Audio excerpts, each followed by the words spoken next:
Students, आज हम BSc third year का टॉपिक एलएस युग्मन तथा अंतः संबंध एलएस कपलिंग एंड कोरिलेशंस के बारे में अध्ययन करेंगे। तो आइए वीडियो स्टार्ट करते हैं कि परमाणु में इलेक्ट्रॉन की कक्षक गति से कक्षक चुंबकीय आघूर्ण म्यू एल और चक्रण गति से चक्रण चुंबकीय आघूर्ण म्यू एस की उत्पत्ति होती है। अतः इलेक्ट्रॉन की दोनों गतियां या गतियों के संयुक्त प्रभाव से उत्पन्न चुंबकीय क्षेत्र और चुंबकीय आघूर्ण प्राप्त करने की घटना को एल एस युग्मन कहते हैं। इलेक्ट्रॉन के दो चुंबकीय आघूर्ण अलग अलग निम्न हैं, जैसे केवल चक्रण मान mu S is equal to under root में एन ब्रैकेट में एन प्लस टू बराबर अंडर रूट में 4s ब्रैकेट में s प्लस 1 समीकरण नंबर 1। केवल कक्षक के मान के लिए तो mu L is equal to under root L bracket में एल प्लस 1 समीकरण नंबर 2। यहाँ s कुल चक्रण क्वांटम संख्या है और कैपिटल L कुल कक्षक क्वांटम संख्या है। दोनों के संयोग को एल डैश एस युग्मन कहते हैं या एल एस युग्मन से एल एस चुंबकीय आघूर्ण म्यू एल प्लस एस या म्यू एस प्लस एल अथवा प्रभावी चुंबकीय आघूर्ण म्यू इफ को निम्न सूत्र द्वारा प्रदर्शित करते हैं। जैसे कि देखिए, mu S plus L bracket under root में 4 ब्रैकेट में आपके mu S plus L is equal to under root में 4s ब्रैकेट में आपके s plus 1 plus L bracket में l प्लस 1 समीकरण नंबर 3।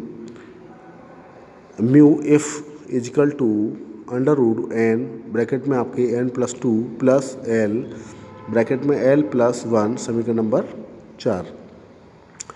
यहाँ कैपिटल S परिणामी चक्रण क्वांटम संख्या है, स्मॉल s अयुग्मित इलेक्ट्रॉन संख्या है।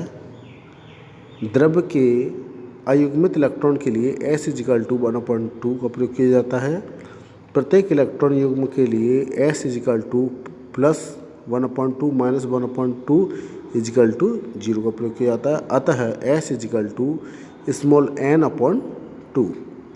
तो इफ का सही मान तभी प्राप्त होता है जब kT की तुलना में विशेष ऊर्जा स्तरों की ऊर्जा अंतर मान कम होता है। तापीय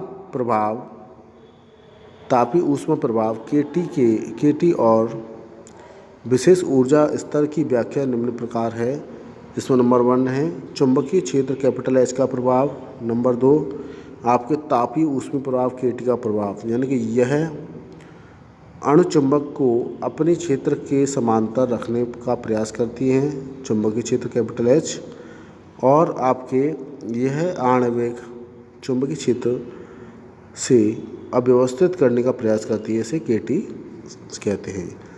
आणविक चुंबक का आघूर्ण चक्रण और कक्षक गतियों से निर्धारित होता है। चक्रण और कक्षक गतियों से उत्पन्न आघूर्णों के युग्मन को एलएस युग्मन कहते हैं।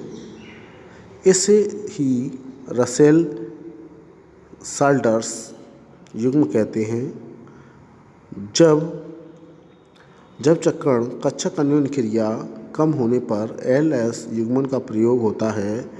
चक्रण कक्षक अन्योन्य क्रिया अधिक होने पर एक नवीन युग्म होता है, जिसे J' युग्मन कहते हैं। इलेक्ट्रॉन का चक्रण और कक्षक आघूर्ण युग्मन के J ऊर्जा स्तर देते हैं, जिसे विशेष ऊर्जा स्तर कहते हैं। यह ऊर्जा स्तर J' युग्मन करते हैं। एलएस युग्मन के अनुसार प्रत्येक परमाणु या आयन एक मूल शब्द संकेत होता है। इसे ही इस प्रकार व्यक्त करते हैं।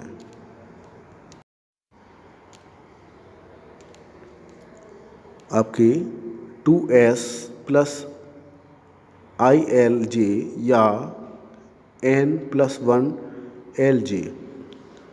यहाँ 2s+1 या i इजिकल टू n+1 बहुलकता कैपिटल L परिणामी कक्षक क्वांटम संख्या स्मॉल या कैपिटल S इजिकल टू परिणामी चक्रण क्वांटम संख्या स्मॉल n इजिकल टू अयुग्मित इलेक्ट्रॉन संख्या और J परिणामी अंतर क्वांटम संख्या को दर्शाते हैं।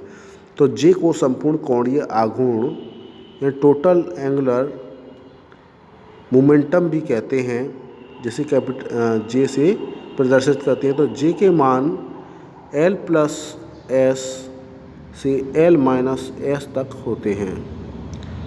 जब L बड़ा है S से तब J के मान 2s+1 होंगे। जब L का मान S से छोटा है तब J के मान 2s-1 होंगे।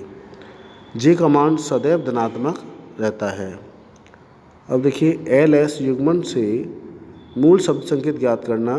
तो LS युग्मन से मूल शब्द संकेत ज्ञात करने के लिए निम्न नियम है, जिसमें नंबर 1 पॉइंट दे रखा है, चक्रण बहुलता आवश्यक है।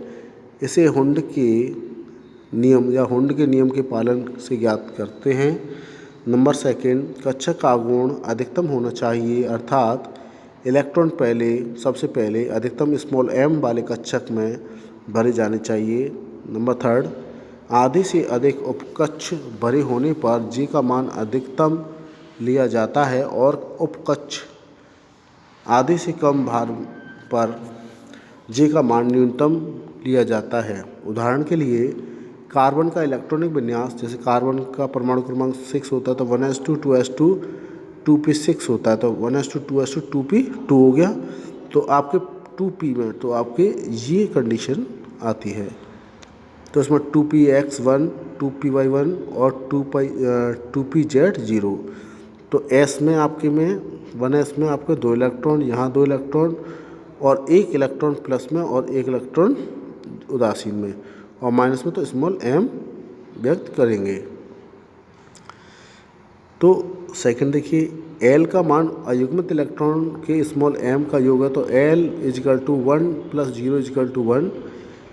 सेकेंड वाला देखिए S का मान अयुग्मित इलेक्ट्रॉनों की संख्या n बराबर 1/2 गुणनफल, अर्थात अयुग्मित इलेक्ट्रॉन के लिए S इजिकल टू 1/2 का मान योग होता है। तो इसलिए तो S इजिकल टू 2 × 1/2, तो इसका 1 आएगा। पूर्ण भरे हुए कक्षकों का L का मान S के मानों में कोई योगदान नहीं होता है। तो L के मान शब्द संकेत में निम्न प्रकार होते हैं। तो L के मान और शब्द संकेत, तो L के मान 0 1 2 3 4 5 और शब्द संकेत S P D F G H, ये इनके शब्द संकेत। चक्रण बहुलता 2s+1 is equal to n+1। J का मान L जैस S और L+S से ज्ञात करते हैं। तब कार्बन 6 में तो L बराबर 1 S बराबर 1, तो J के मान के लिए तो L-1 तो 1 - 1 इजिकल टू 0 और L+S तो 1 + 1 इजिकल टू 2। तो अधिकतम मान न्यूनतम मान 0 और अधिकतम मान 2। अतः J के मान 0 1 2 L-1 से L+1 तक L+S तक होंगे।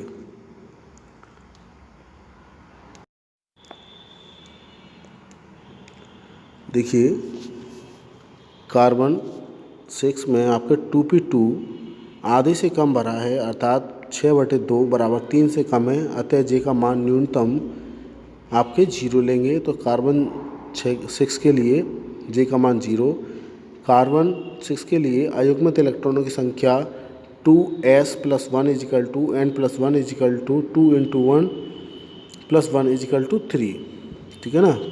अब आपके लिए L के मान के लिए शब्द संकेत P, J बराबर 0। तो अतः कार्बन 6 के लिए मान शब्द संकेत 2s+L 2s+ILJ के अनुसार तो 3p0। इस प्रकार J के भिन्न भिन्न मानों के लिए शब्द संकेत ज्ञात किए जाते हैं या किए जा सकते हैं। प्रत्येक पद संकेत एक निश्चित ऊर्जा स्तर J के लिए मान होता है। चुंबकीय क्षेत्र में J स्तर पुनः J.0 + 0 स्तरों में अर्थात 2J+1 ऊर्जा स्तरों में बढ़ जाता है तो J के स्तरों का ऊर्जा अंतर G बीटा H के बराबर होता है। तो EJ2 is minus EJ1 is equal to G beta H, यहाँ G ligands splitting factor, B आपके है बोहर मैनेजमेंट या H बराबर फील्ड स्ट्रेंथ। ये आपका टॉपिक कंप्लीट होता है।